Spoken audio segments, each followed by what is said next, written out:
Hello বন্ধুরা, কেমন আছো? আশা করছি তোমরা সকলে খুব ভালো আছো। আর আমার চ্যানেলের পক্ষ থেকে তোমাদের সকলের জন্য রইল অনেক অনেক ভালোবাসা এবং শুভকামনা। আজ আমি অষ্টম শ্রেণীর ছাত্রছাত্রীদের জন্য তাদের পাঠ্য কবি বিষ্ণুদেব রচিত পরবাসী কবিতাটি নিয়ে আলোচনা করব।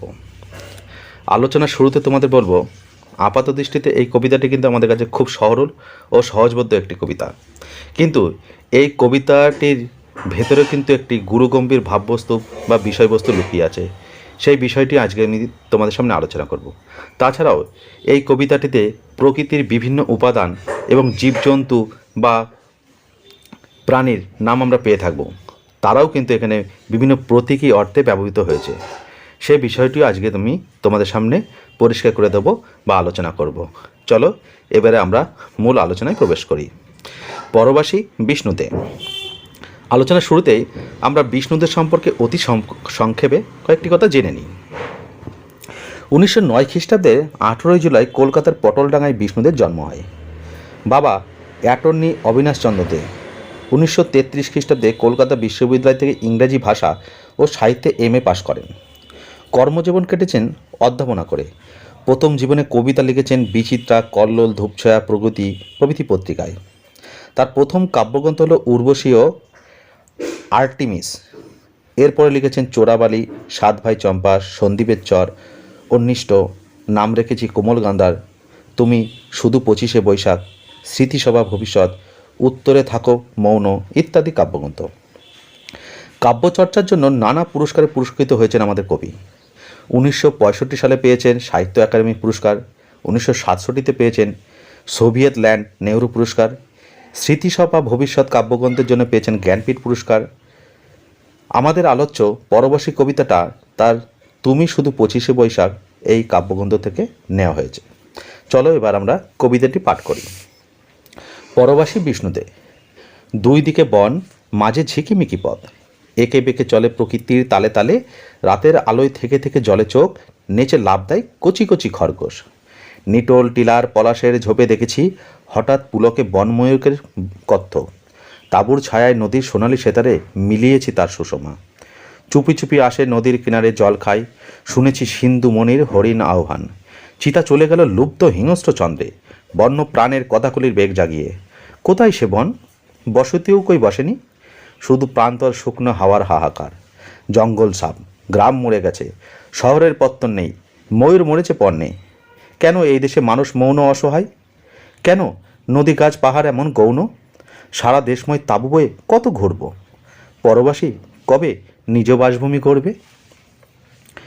দেখো, প্রথম স্তবকে আমরা কি পাচ্ছি? প্রথম স্তবকে কবি লিখেছেন দুই দিকে বন, মাঝে ঝিকিমিকি পথ, একে বেঁকে চলে প্রকৃতির তালে তালে। দেখো, এই কথাটি ভীষণ তাৎপর্যপূর্ণ। এখানে কবি যে প্রকৃতির চিত্রটি এঁকেছে সেটি একটি বন্য প্রকৃতির চিত্র। সেই বন্য প্রকৃতির মধ্যে কি পেয়েছি? একটি রাস্তা। সেই রাস্তা বা পথটি এঁকে বেঁকে প্রকৃতির তালে তালে চলছে, আর তার দুপাশে গাছপালা, অর্থাৎ বন্য পরিবেশ। সেই বন্য পরিবেশের কথা কবি বলেছেন। আর রাস্তাটি দেখা যাচ্ছে কেমন? ঝিকমিক করছে। ঝিকমিক বলতে অল্প আলোয় চঞ্চল আভা কথা বলা হয়, বোঝানো হয়। তা এই আলো আমরা কখন পাই? সাধারণত রাত্রিকালে চাঁদের যে স্নিগ্ধ আলো, সেই স্নিগ্ধ আলোতে। অর্থাৎ কবি যখন এই বন্য প্রকৃতির কথা বলছেন তখন তিনি তাকে প্রত্যক্ষ করছেন কোন সময়? রাত্রিকালে। সেই রাত্রিবেলায় চাঁদের আলোয় তিনি দেখেছেন যে রাস্তাটি ঝিকমিক করে উঠছে, আর তিনি দেখেছেন প্রকৃতির তালে তালে চলছে রাস্তাটি। এই কথাটি কিন্তু ভীষণ তাৎপর্যপূর্ণ। প্রকৃতির তালে তালে রাস্তা চলছে। প্রকৃতির তাল বলতে কি বোঝানো হয়েছে? দেখো, আমরা মানুষ যদি কোনো রাস্তা সৃষ্টি করি, কীভাবে সেই রাস্তাটা আমরা সৃষ্টি করব? আমাদের প্রয়োজনের তাগিদে আমরা রাস্তাকে বেঁকিয়ে নিতে পারি, সোজা করে নিতে পারি। আমাদের সোজা রাস্তা তৈরি করতে সামনে যদি কোনো বাধা থাকে, অর্থাৎ কোনো গাছ থাকে, টিলা থাকে, কি গর্ত থাকে, আমরা সেগুলোকে ধ্বংস করে দেবো। আমরা গাছ থাকলে গাছকে কেটে ফেলবো, টিলাকে কেটে ফেলবো, যদি কোনো গর্ত থাকলে সেটাকে গর্তকে ভরাট করে দেবো। অর্থাৎ আমরা আমাদের প্রয়োজনে যেমন লাগবে সেই রকমভাবে কিন্তু তার রূপ আমরা তৈরি করে নেব। কিন্তু বন্য যে রাস্তাটা, সেই রাস্তাটা প্রকৃতির তালে তালে চললে কী করতে হবে? সে প্রকৃতিকে ধ্বংস না করে প্রকৃতির সঙ্গে সামঞ্জস্য রেখে প্রকৃতির সঙ্গে সুসম্পর্ক রেখে কিন্তু সে চলবে। সে সামনে যদি গাছ পায় তবে তাই কী করবে, বাঁক নিয়ে নেবে। যদি কোনো টিলা পায় সে টিলাকে পাশ কাটিয়ে চলবে। অর্থাৎ সে কাউকে আঘাত করবে না। এইটিকে বোঝাতেই কিন্তু প্রকৃতির তালে তালে বোঝানো হয়েছে। অর্থাৎ প্রকৃতির সমস্ত কিছুর সঙ্গে ভারসাম্য রেখে কিন্তু এঁকে বেঁকে রাস্তাটি চলছে। রাতের আলোয় থেকে থেকে জলে চোখ, নেচে লাভ দেয় কচি কচি খরগোশ। কবি রাতে আরও কি দেখেছেন, যে কিছু চোখকে জল জল করতে দেখেছেন। কাদের চোখকে, কিছু খরগোশকে দেখেছেন, কচি কচি খরগোশ। দেখো এই কচি কচি খরগোশটাও কিন্তু ভীষণ তাৎপর্যপূর্ণ। খরগোশ কেন কচি কচি? খরগোশকে আমরা চিনি, সবাই দেখেছি খরগোশ। খরগোশ এমন একটি প্রাণী, এই প্রাণীটি খুবই কোমল, নমনীয়, দুর্বল প্রকৃতির। আমরা যারা হাতে নিয়ে দেখেছি খরগোশকে, দেখবে এর বড় বড় লোম, অত্যন্ত নরম একটি প্রাণী। স্বল্প আঘাত সহ্য করারও কিন্তু ক্ষমতা নেই। সামান্যতম অনাদরে কিন্তু এই প্রাণীটির মৃত্যু পর্যন্ত হয়ে যায়। তাহলে বন্য পরিবেশে বিভিন্ন জীবজন্তুর মধ্যে তিনি যে খরগোশের কথা বলেছেন, সেই খরগোশের মধ্যে কচি কচি খরগোশ, অর্থাৎ একদম ছোট ছোট খরগোশ, ছানা খরগোশের কথা বলেছেন, যারা কি এমনি সাধারণ বড় খরগোশে যে কতটা দুর্বল, এরা আরও কত দুর্বল, কত নরম। সেই খরগোশ কি করছে, বনের পরিবেশে লাফ দিয়ে চলছে, লাফ দিয়ে চলছে, খেলা করছে। কেন তারা লাফ দিয়ে চলছে, খেলা করছে? কারণ বন্য পরিবেশে, এই প্রাকৃতিক পরিবেশে সে অত্যন্ত নিরাপদ। সে নিরাপদ অনুভব করছে বলেই কিন্তু সে স্বাভাবিকভাবে ঘুরছে, বন্য প্রকৃতির মধ্যে লাফ হচ্ছে, খেলা করছে। তাহলে কবি এখানে যেটা বোঝাতে চেয়েছেন, যে বনের পরিবেশে কিন্তু বিভিন্ন জীবজন্তুদের নিয়ে কিন্তু বসবাস, কিন্তু সেই বসবাসের মধ্যে কিন্তু এই সাধারণ একটা তুচ্ছ, খুব দুর্বল শ্রেণীর প্রাণী খরগোশও কতটা নিরাপদ, সেই নিরাপদ বিষয়টি বোঝাতে কিন্তু খরগোশের প্রসঙ্গ তিনি টেনেছেন। আর তার জল জল চোখ, অর্থাৎ খরগোশকে আমরা দেখেছি, খরগোশের চোখগুলো কিন্তু খুব জল জল করে, বেশ লাল বা একটু পিঙ্ক কালার চোখগুলো হয়ে থাকে। এই চোখের মধ্যে চাঁদের যে আলো পড়েছে, সেই আলোতে জল জল করে উঠছে। অর্থাৎ বন্য প্রকৃতির মধ্যে যে প্রাকৃতিক পরিবেশের মধ্যে খরগোশের নিরাপত্তার কথাটা বোঝাতেই কবি কিন্তু, বা বিভিন্ন প্রাণীরা কতটা নিরাপদ সে কথা বোঝাতে কিন্তু এই প্রসঙ্গটিতে কবি অবতারণা করেছেন। নিটোল টিলার পলাশের ঝোপে দেখেছি হঠাৎ পুলকে বনময়ূরের কত্থক। নিটোল টিলা, নিটোল বলতে কি বোঝায়? নিটোল বলতে বোঝায় খাঁটি, আর টিলা বলতে বোঝায় ছোট ঢিবি বা ছোট পাহাড়। এখানে টিলাকে নিটোল বলা হয়েছে কারণ যে টিলাটি ভরাট, যার পৃষ্ঠদেশটি কচ্ছপের পিঠের মতো বা উল্টো ইউয়ের মতন, সেই ঢিপিটা দেখতে কি অনেক সুন্দর লাগে। কিন্তু সেই ঢিপিটা যদি এবড়ো খেবড়ো হয়ে থাকে, কখন এবড়ো খেবড়ো হয়?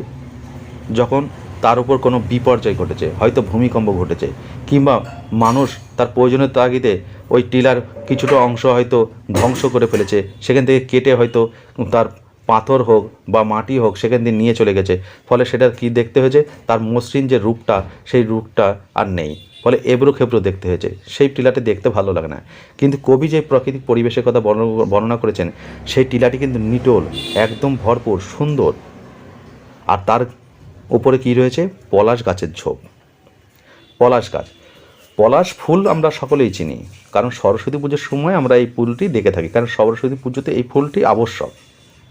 একটি লাল রঙের ফুল, আর এই ফুলটি যখন গাছের মধ্যে হয়, সারা গাছটি যখন লাল দেখায়, তখন অত্যন্ত সুন্দর লাগে। এই ফুল গাছটি আমরা কোথায় দেখতে যাই? সাধারণত পলাশ গাছ দেখা যায় বাঁকুড়া, বিষ্ণুপুর, পুরুলিয়া এইসব অঞ্চলে বেশি দেখা যায়। অন্যত্রও কম বেশি দেখা যায়, কিন্তু এই অঞ্চলে প্রচণ্ড দেখা যায়।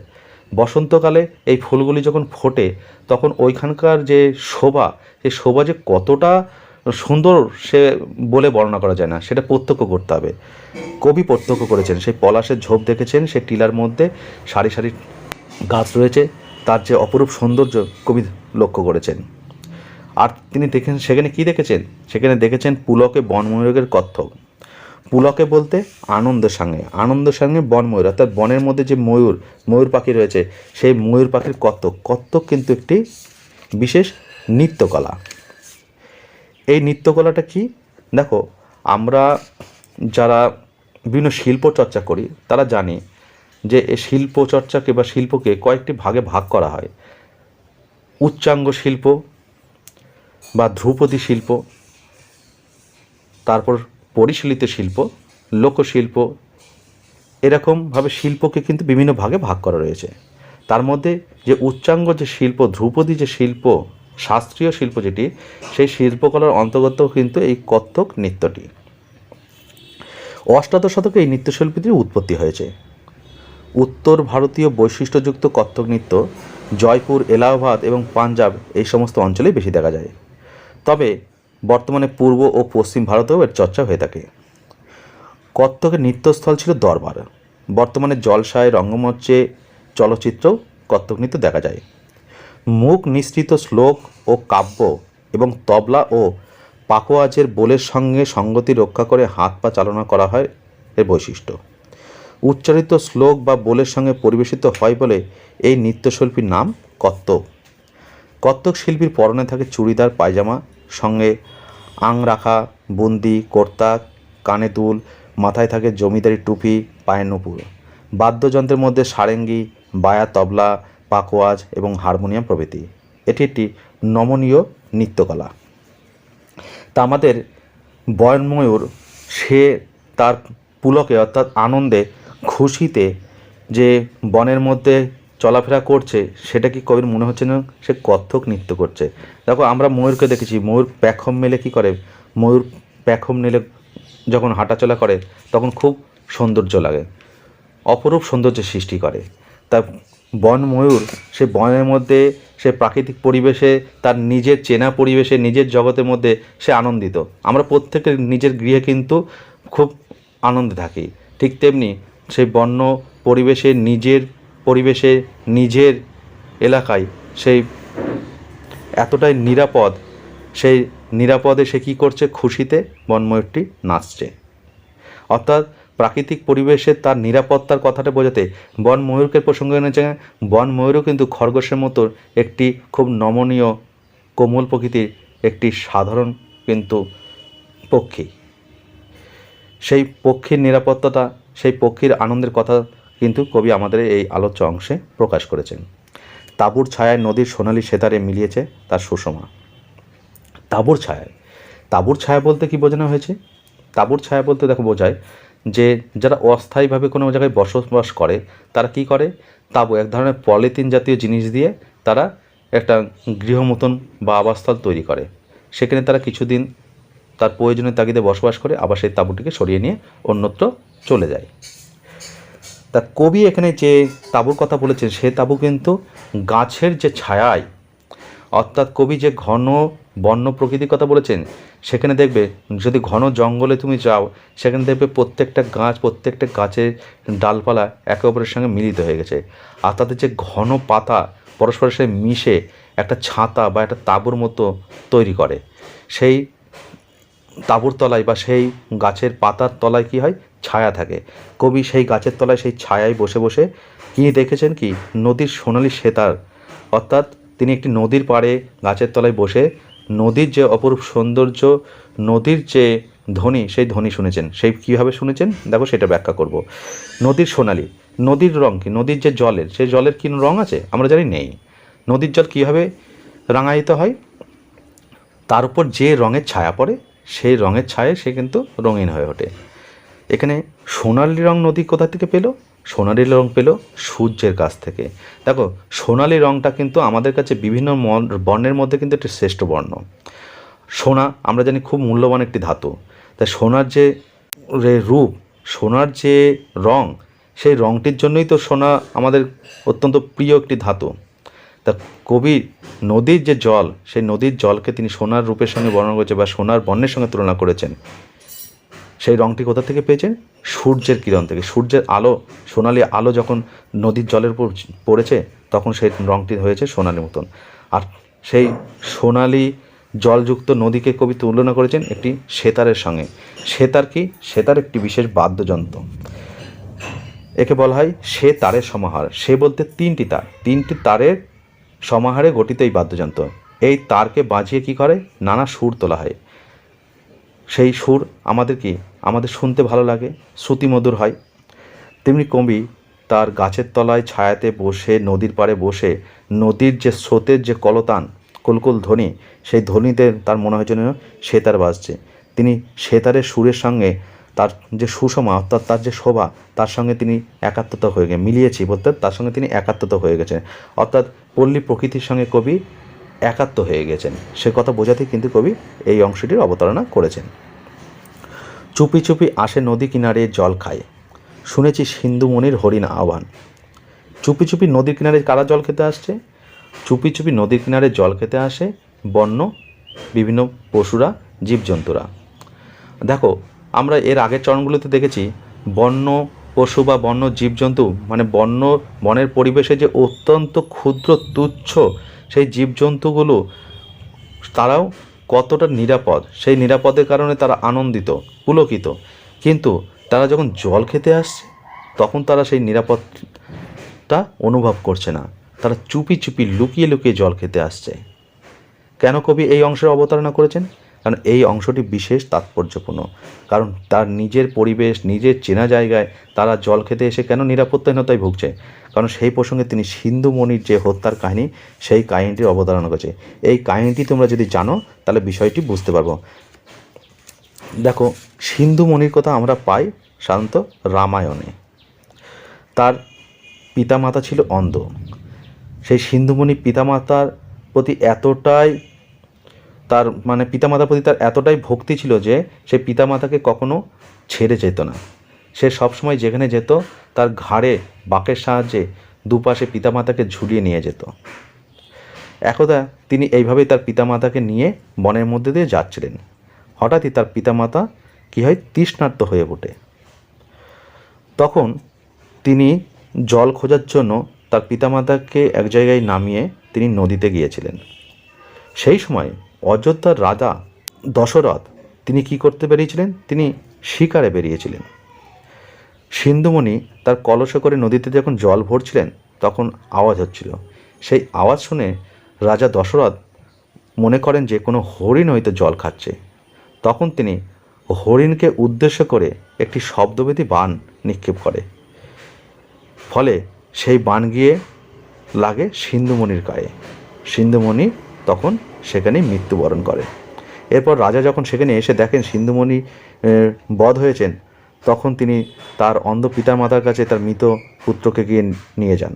তখন দশরথকে সিন্ধুমণির পিতামাতা অভিশাপ দেন যে তিনি পুত্রশোকে মৃত্যুবরণ করবেন। এরপরে তার অন্ধ পিতামাতাও পুত্রশোকে দেহত্যাগ করেন। অর্থাৎ হরিণ নদীতে জল খেতে যাবে, সে নিরাপদ না কেন? দশরথ রূপী মানুষের কারণে। মানুষ তার নিজের স্বার্থসিদ্ধির জন্য শিকার করার উদ্দেশ্যে কী করতে পারে? বন্য প্রাণীকে নির্দ্বিধায় হত্যা করতে পারে। সিন্ধুমণিকে যখন হত্যা করে দিয়েছে তখন বন্য প্রাণীকেও হত্যা করে দেবে। বন্য প্রাণী ভেবেই তাকে হত্যা করেছিল। তাহলে বন্য প্রাণীরা জল খেতে গেলে নিরাপদ না, কারণ জল খাওয়ার আওয়াজ যদি আসে তাহলে অন্যান্য পশুরা তাদেরকে কিছু করবে না, মানুষ তাদেরকে ক্ষতি করবে, মানুষ তাদেরকে হত্যা করে দেবে, তাদের প্রাণনাশ করে দেবে। সেই কারণেই কী করে, বন্য প্রাণীরা লুকিয়ে লুকিয়ে চুপি চুপি সারে নদীর কিনারে জল খেতে আসে। চিতা চলে গেল লুব্ধ হিংস্র ছন্দে, বন্য প্রাণের কথাগুলি বেগ জাগিয়ে। চিতা একটি বন্য প্রাণী। আমরা জানি বনের একটি হিংস্র প্রাণী হলো চিতা। সে ঠিক তার হিংস্র রূপ ধারণ করে লুব্ধ কথার অর্থ লোভনীয়। সে লোভের সঙ্গে কি হলো, তার হিংস্রভাবে সে ছুটে গেল। সে ছুটে যাওয়ার সঙ্গে কি করলো, বনের মধ্যে একটি কথাকলির বেগ জাগিয়ে তুললো। কথাকলি জিনিসটা কি? কথাকলিও কিন্তু কত্থক নৃত্যের মতনই একটি নৃত্য। এটিও সেই ধ্রুপদী নৃত্য বা শাস্ত্রীয় নৃত্য। এই কথাকলি শব্দটিকে যদি আমরা ভাঙি তাহলে দেখা যায় এখানে পাওয়া যাবে কথা ও কলি। কথাটির অর্থ হলো কাহিনী, কলি কথাটির অর্থ অভিনয়। পা ও হাতে মুদ্রার মাধ্যমে কাহিনী রূপায়িত হয় বলে এই নৃত্যশৈলীর নাম কথাকলি। এই শিল্পশৈলীতে আর্য ও দ্রাবিড় উভয় প্রকার প্রভাবই রয়েছে। কেরলের সংস্কৃত নাট্যাভিনয়ে একটি বিশিষ্ট রীতি কুটিয়াট্টম কথাকলি নৃত্যাভিনয়ের আদি উৎস। কথাকলি মুখ অভিনয়ের অভিনেতারা গান করে না, কথা বলে না। তাদের পেছনে থাকে দুজন গায়ক পেটা ঘণ্টা ও করতাল সংঘাতের সঙ্গে গানের মাধ্যমে কাহিনী বিবৃত করেন। অভিনয় সাধারণ গৃহ বা মন্দির প্রাঙ্গণে অনুষ্ঠিত হয়। দর্শক মাটিতে বসে অভিনয় দেখেন। চরিত্রগুলির মুখ নানা রং দিয়ে মুখোশের মতন করা হয়। চোখ, ঠোঁট এবং ভ্রু গাঢ় রং দিয়ে আঁকা হয়। এই মুখোশের ব্যবহারে দ্রাবিড় সভ্যতার প্রভাব রয়েছে বলে মনে করা হয়। এই নৃত্যশৈলীটা কিন্তু একটু উদ্যম, এর মধ্যে রয়েছে শক্তি প্রদর্শন, জোর প্রদর্শন, ক্ষমতার প্রদর্শন। অর্থাৎ ঠিক তেমনি আমাদের আলোচ্য অংশে যে চিতাকে পেয়েছি, সে কিন্তু সেরকম বনের মধ্যে একটি অস্থির পরিবেশ, একটা ক্ষমতার প্রদর্শন করে তার লোভের কারণে হিংস্র রূপ দেখিয়ে চলে গেল। দেখো, আমাদের যে আলোচ্য কবিতাটি যে প্রথম 3টি স্তবকে পেলাম, সেই 3টি স্তবকের মধ্যে কিন্তু একটা বন্য প্রকৃতির বর্ণনা পেলাম। বন্য প্রকৃতির মধ্যে যেমন বনের জীবজন্তুরা শান্তিপ্রিয়ভাবে আনন্দে বসবাস করছে, তেমনি তার সঙ্গে রয়েছে বন্য প্রকৃতির সৌন্দর্য, পাহাড়ের সৌন্দর্য, গাছপালার সৌন্দর্য, রাস্তার সৌন্দর্য, নদীর সৌন্দর্য, সেগুলোও ফুটে উঠেছে। যেমন বন্য জীবজন্তু পক্ষীদের সৌন্দর্য ফুটে উঠেছে, তেমনি ফুটে উঠেছে বন্য প্রকৃতির সৌন্দর্য। এরপরে স্তবকে কবি বলছেন, কোথায় সে বন, বসতি কই বসেনি, শুধু প্রান্ত শুকনো হাওয়ার হাহাকার। এরপরে কবি পরে যখন ফিরে এসে দেখেছেন, তখন দেখেছেন সেইখানে আর বন নেই। বন কেটে কি করে মানুষ বসতি তৈরি করে, বসতিও তিনি দেখেননি, শুধু দেখেছেন শুকনো প্রান্তরত শুধু মাঠ, আর সেখানে শুকনো হাওয়াকার দেখা যাচ্ছে। অর্থাৎ বসতি নেই, গাছপালা নষ্ট হয়ে গেছে, প্রকৃতিকে ধ্বংস করা হয়েছে, আর সেখানে রয়েছে শুধু হাওয়ার আনাগোনা আর একটা শুকনো মাঠ, একটা বিষণ্ণতা, একটা বিরক্তির চিত্র কবি সেখানে লক্ষ্য করেছেন। জঙ্গল সাফ, গ্রাম মরে গেছে, শহরের পত্তন নেই, ময়ূর মরেছে পণ্যে। জঙ্গল সাফ অর্থাৎ জঙ্গল পরিষ্কার হয়ে গেছে, গ্রামও নেই। গ্রাম কি সাধারণত আমরা জানি গ্রাম কেন বলা হয়, সেখানে গ্রামের মধ্যে রয়েছে বিভিন্ন গাছপালা, নদ নদীর একটা সুন্দর প্রকৃতির চিত্র নিয়ে গ্রাম্য মানুষ তার সহজ সরল ঘরবাড়ি নিয়ে বসবাস করে, সেই গ্রামও নেই। আবার কি সেই জঙ্গল সাফ করে কোনো শহরও গড়ে তোলা হয়নি।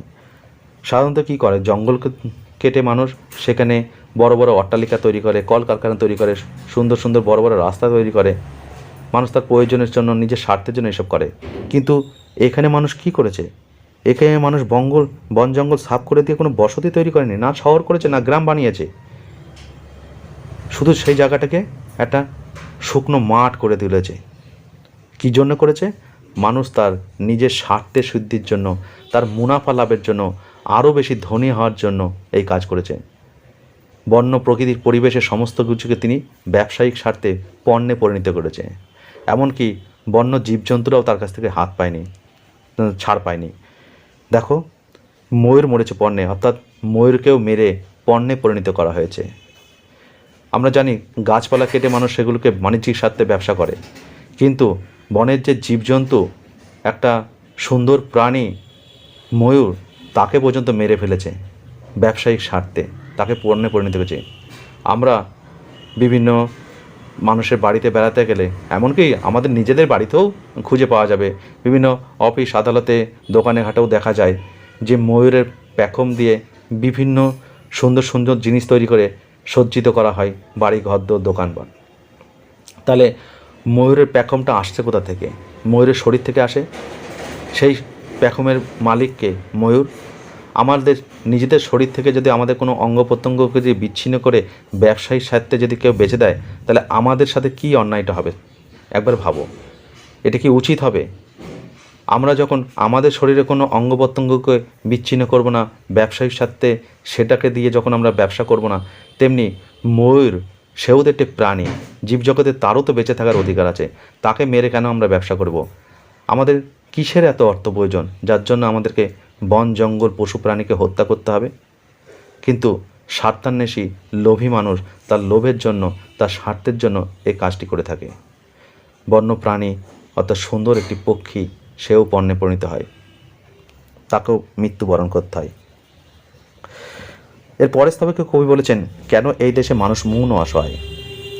অর্থাৎ কবি এখানে প্রশ্ন তুলেছেন, এই রকম অবস্থা দেখেও মৌন, অর্থাৎ মানুষ কেন নীরব, কেন এত অসহায় অবস্থায় রয়েছে, মানুষের কেন প্রতিবাদ নেই যে প্রকৃতি ধ্বংস হয়েছে, প্রকৃতির জীবকুল ধ্বংস হয়ে যাচ্ছে, কিন্তু এই সমস্ত দেশে দেখেও কেন আমাদের দেশের মানুষজন এখনও পর্যন্ত কোনো প্রতিবাদ করছে না? কেন তারা নীরব, কেন তারা অসহায়তা ফিল করছে? কেন নদী গাছ পাহাড় এমন গৌণ? কেন নদী গাছ পাহাড় অর্থাৎ প্রকৃতির এই সমস্ত সৃষ্টিগুলি, প্রকৃতির এই ভূমিরূপগুলি, নদী গাছপালা পাহাড়, এরা কেন মানুষের কাছে গৌণ, অর্থাৎ এদের কেন মূল্য নেই? কবি এই প্রশ্ন আমাদের সকলের সামনে তুলে ধরেছেন। সারা দেশময় তাঁবু বয়ে কত ঘুরব? কবি বলতে চেয়েছেন তাঁবু পেতে বা তাঁবু বয়ে বেয়ে আর কত ঘুরবেন। তাঁবুর প্রসঙ্গে এর আগেও আমরা বলেছি আলোচনার সময় যে তাঁবু কী করে, মানুষ কোনো অস্থায়ী বাসস্থানের জন্য তাঁবু পাতে। সাধারণত যাযাবর শ্রেণীর মানুষরা এই কাজগুলো করে থাকে। তারা কি করে, কিছুদিন কোনো জায়গায় বসবাস করে তাঁবু খাটায়, আবার সেখান থেকে তাদের বাসস্থান সরিয়ে নিয়ে গিয়ে অন্য জায়গায় বসায়। তাদের কোনো স্থায়ী বাসস্থান নেই। কিন্তু আমরা প্রত্যেকেই তো চাই একটি স্থায়ী বাসস্থান, নিজের একটা ভালো বাড়ি হবে, সেখানে আমরা শান্তিপূর্ণভাবে সারাটা জীবন বসবাস করব। কিন্তু এই তাঁবু খাটিয়ে বারবার যাযাবরের মতন জীবনযাপন, যাযাবররা তো শখে করে না, তারা বাধ্য হয়ে এই ধরনের জীবনযাপন করেন। কিন্তু এই ধরনের জীবনযাপন তো আমাদের প্রার্থনীয় নয় বা প্রার্থিত নয়। তাহলে কবির আক্ষেপ যে এইভাবে তিনি কতবার বাসস্থান ত্যাগ করে চলবেন, তার তো একটা স্থায়ী বাসস্থান দরকার। পরবাসী কবে নিজ বাসভূমি করবে? দেখো, এই লাইনটির মাধ্যমেই কিন্তু আমরা কবিতার যে কি মূল বক্তব্য সেটি বুঝব। কবিতার নামকরণটিও জানতে পারবো যে কেন এই রকমের নামকরণ হয়েছে, এই কবিতার নামকরণের সার্থকতাটাও বুঝতে পারবো। পরবাসী, পরবাসী কথাটি অর্থ হলো প্রবাসী। পরবাসী কথাটি প্রবাসী কথা থেকে এসছে। প্রবাসী বলতে আমরা জানি, প্রবাসী বলতে কি বোঝায়, যে বিদেশে থাকে, অর্থাৎ নিজের বাসভূমির বা নিজের মাতৃভূমি, নিজের গৃহ, নিজের দেশভূমি থেকে সরে যে অন্যত্র বসবাস করে, তাকে প্রবাসী বলা হয়। এই প্রবাসী শব্দটি থেকে পরবাসী এসছে। এটি একটি স্বরভক্তি। স্বরভক্তি কি, স্বরকে ভেঙে উচ্চারণ করা হয়। শব্দের মধ্যে যখন যুক্তভাবে কোনো স্বর বসে উচ্চারিত হয়, তখন সেটা কী করে, আমরা উচ্চারণের সুবিধার সময় অনেক কী করি, আমরা সেই স্বরটিকে ভেঙে উচ্চারণ করি।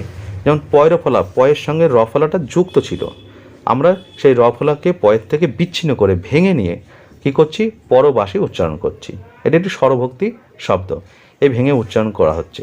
তা পরবাসী বা প্রবাসী বলতে আমরা বললাম যে অন্যত্র থাকে, নিজের গৃহ ত্যাগ করে অন্যত্র বসবাস করে, তাকে বলা হয় প্রবাসী।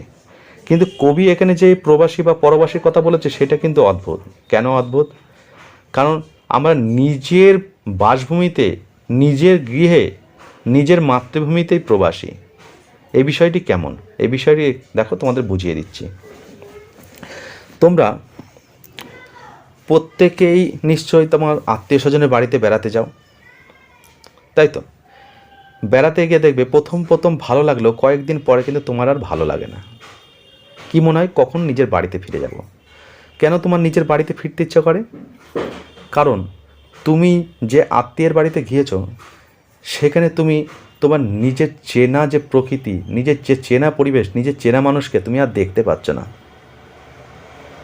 তুমি নিজের বাড়িতে কি ছিলে, নিজের বাড়িতে যে পাশের বাড়ির মানুষটা তোমার পরিচিত ছিল, পাশের বাড়িটা তুমি প্রতিদিন দেখছো, সেটা তোমার পরিচিত। তোমার আশেপাশের গাছপালা, নদী, মাঠ সব কিছু তোমার পরিচিত। সব কিছুর সঙ্গে তোমার কিন্তু একটা আত্মার সম্পর্ক, একটা বন্ধুত্বের সম্পর্ক, আত্মীয়তার সম্পর্ক তোমার তৈরি হয়ে গেছিলো, যার টানে কিন্তু তুমি বারবার ফিরে আসতে চাইছো তোমার নিজের বাড়িতে।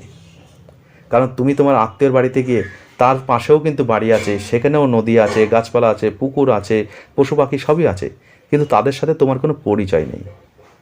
সেই পরিচয় না থাকার জন্য তুমি কি অনুভব করছো, যে কখন তুমি নিজের পরিচিত জায়গায় ফিরে আসবে। সেই জন্য তুমি সেখানে প্রবাসী জীবনযাপন ফিল করছো তোমার আত্মীয়ের বাড়িতে। তাই তোমাকে তোমার বাড়িতে ফিরে আসতে হবে। কিন্তু তোমার বাড়িতে তোমার আশেপাশের যে পরিবেশ, যে প্রকৃতি তোমার পরিচিত ছিল, সেই পরিচিতের কারণেই তো তোমার সেটা মাতৃভূমি, নিজস্ব বাসভূমি। কিন্তু সেই তোমার পরিচিত জিনিসগুলোকে, প্রকৃতিকে যদি আমরা ধ্বংস করে দিই, অর্থাৎ তোমার বাড়ির প্রতিবেশীটাকে আমি ওখান থেকে নিয়ে চলে গেলাম, তার বাড়িতে সে বসবাস করলো না। তোমার আশেপাশের গাছপালাকে কেটে দিলাম, গাছপালা কেটে দিলে সেখানকার পশু পাখি স্বভাবতই সেখান থেকে চলে যাবে। তোমার পাড়ার পুকুরটাকে বুঝিয়ে দিলাম, তাহলে কী হবে? তুমি যে তোমার পরিচিত একটা পরিবেশের মধ্যে বসবাস করছিলে, সেই পরিবেশটা ধ্বংস হয়ে গেল। তখন তোমার নিজের বাসভূমিতে তোমার নিজেকে মনে হবে যেন তুমি প্রবাসী জীবনযাপন করছো বা পরবাসী জীবনযাপন করছো। আমাদের আলোচ্য কবিতায় কিন্তু কবি সে কথাই বলতে চেয়েছেন যে আমরা নিজের বাসভূমিতে তার চারপাশের যে চেনা পল্লী প্রকৃতি, যে বন্য প্রকৃতি, সেই প্রকৃতিকে কিন্তু ধ্বংস করে দিয়ে আমাদেরকে পরবাসী করে তোলা হচ্ছে। কেন করা হচ্ছে? মানুষ তার নিজের স্বার্থের জন্য, নিজের বাণিজ্যিক উদ্দেশ্যে, আরও মুনাফা লাভের জন্য, আরও ধন সম্পদ বৃদ্ধির জন্য এই ধরনের একটি কৃত্রিমতা তৈরি করছে। আমাদের প্রাকৃতিক পরিবেশকে ধ্বংস করে দিচ্ছে, আমাদের সাধারণ স্বাভাবিক আনন্দময় জীবনকে ধ্বংস করে দিচ্ছে। সেই কথাই কিন্তু আমাদের আলোচ্য কবিতায় বোঝানো হয়েছে। আশা করছি তোমরা কবিতার যে অর্থ বা বিষয়বস্তু যেটি তোমাদের সামনে আলোচনা করলাম সেটি বুঝতে পেরেছ। যদি তোমাদের কোনো অসুবিধা থাকে তাহলে তোমরা সেই কথাগুলি কমেন্ট বক্সে আমাকে জানাবে, আমি অবশ্যই তোমাদের সমস্যার সমাধানের চেষ্টা করব। ঠিক আছে বন্ধুরা, আজকে ভিডিওটা আর বড় করছি না। যদি তোমাদের ভিডিওটা ভালো লেগে থাকে তাহলে অবশ্যই তোমাদের বন্ধুকে এটি শেয়ার করবে, লাইক করবে, তোমাদের মূল্যবান মতামত কমেন্ট বক্সে জানাবে। আর আমার চ্যানেলের এই ধরনের ভিডিও তোমরা আরও পেতে অবশ্যই আমার চ্যানেলটিকে সাবস্ক্রাইব করবে। ঠিক আছে বন্ধুরা, আজকে আমি আমার আলোচনা এখানেই শেষ করছি। ধন্যবাদ সকলকে, ভালো থাকবে, সুস্থ থাকবে।